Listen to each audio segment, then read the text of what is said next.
Hello guys, मैं हूं Shivam Daga and you are watching Legal पेरितो।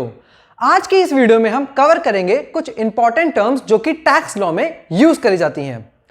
First, SSC. According to section 2 clause 7 of income tax act, कोई भी person जो income tax के अंदर टैक्स या अदर सम ऑफ मनी जैसे कि इंटरेस्ट या पेनल्टी पे करने के लिए लायबल हो, हम उस पर्सन को एसएससी कहते हैं। इस डेफिनेशन में 3 टाइप के एसएससी इंक्लूडेड हैं।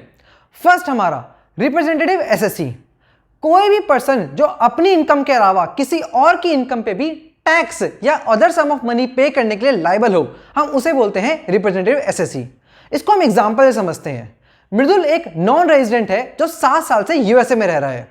उसकी एक प्रॉपर्टी है इंडिया में जिस पे रेंट आता है और वो रेंट उसका फ्रेंड जतिन कलेक्ट करता है।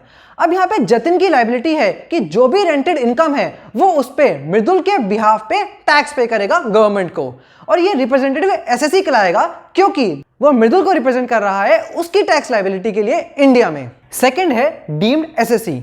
ये वो पर्सन है जिसको लीगल अथॉरिटी ने बोला है या फिर वो लीगली ऑब्लाइज्ड है किसी और का टैक्स पे करने के लिए। फॉर एग्जाम्पल, गार्डियन की ऑब्लिगेशन होती है कि वो माइनर या लुनेटिक की इनकम पर टैक्स पे करे।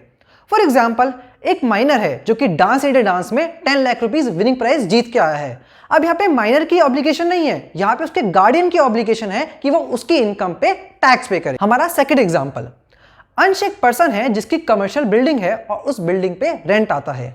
अंश ने एक विल साइन करी और अपनी प्रॉपर्टी को अपने एल्डर सन क्रिश के नाम कर दिया।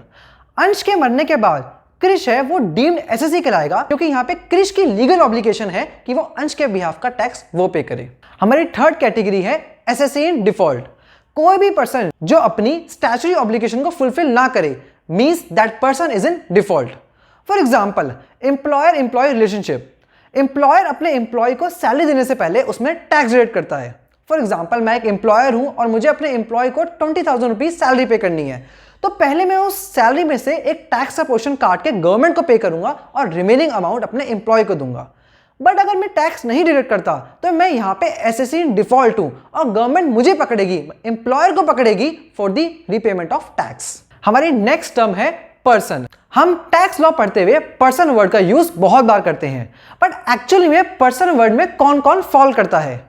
पर्सन एक ब्रॉड टर्म है, तो according to section 2 clause 31 of income tax act 1961 states that person includes first individual, जिसमें आते हैं मेल फीमेल या कोई भी नेचुरल पर्सन।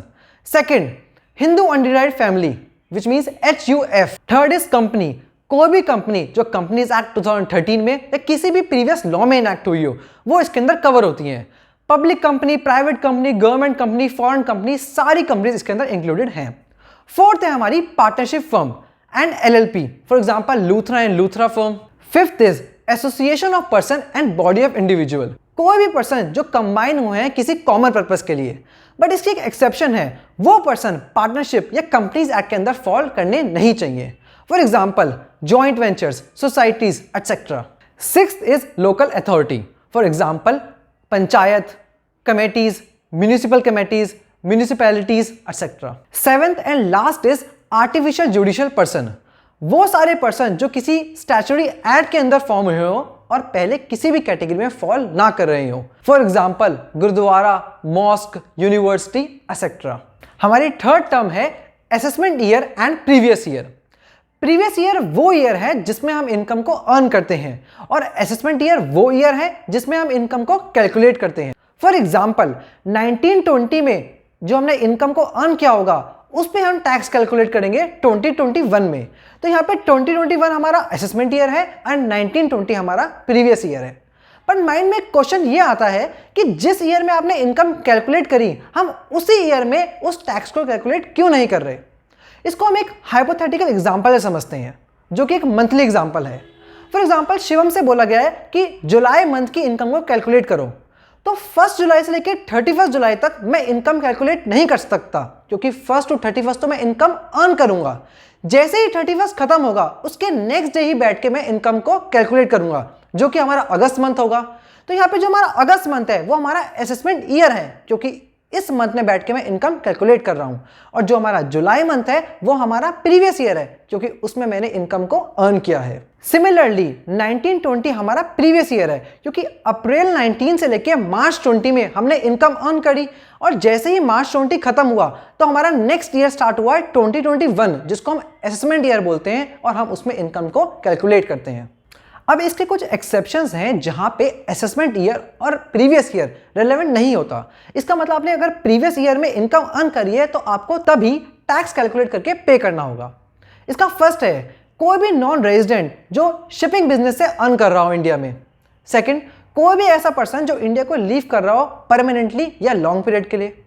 कोई भी ऐसी बॉडी जो इंडिया में फॉर्म हुई हो but for a short period of time, तो जैसे ही वो बॉडी डिसॉल्व होगी उसको तभी उस पर टैक्स पे करना पड़ेगा। कोई भी ऐसा इंडिविजुअल जो अपनी प्रॉपर्टी को किसी और को ट्रांसफर कर रहा हो in order to avoid tax, तो गवर्नमेंट उस पर्सन को पकड़ लेगी जो प्रॉपर्टी पे टैक्स अवॉइड कर रहा है। एंड लास्ट, कोई भी ऐसी कंपनी या कोई भी ऐसा बिजनेस जो डिसकंटिन्यूड हो रहा हो, तो यहाँ पे असेसिंग ऑफिसर के पास पावर होती है कि या तो वो उसी टाइम उससे टैक्स कलेक्ट करे या फिर वो असेसमेंट ईयर का वेट करे उसके लिए। Thank you guys for watching our video and don't forget to like, share and subscribe to our channel.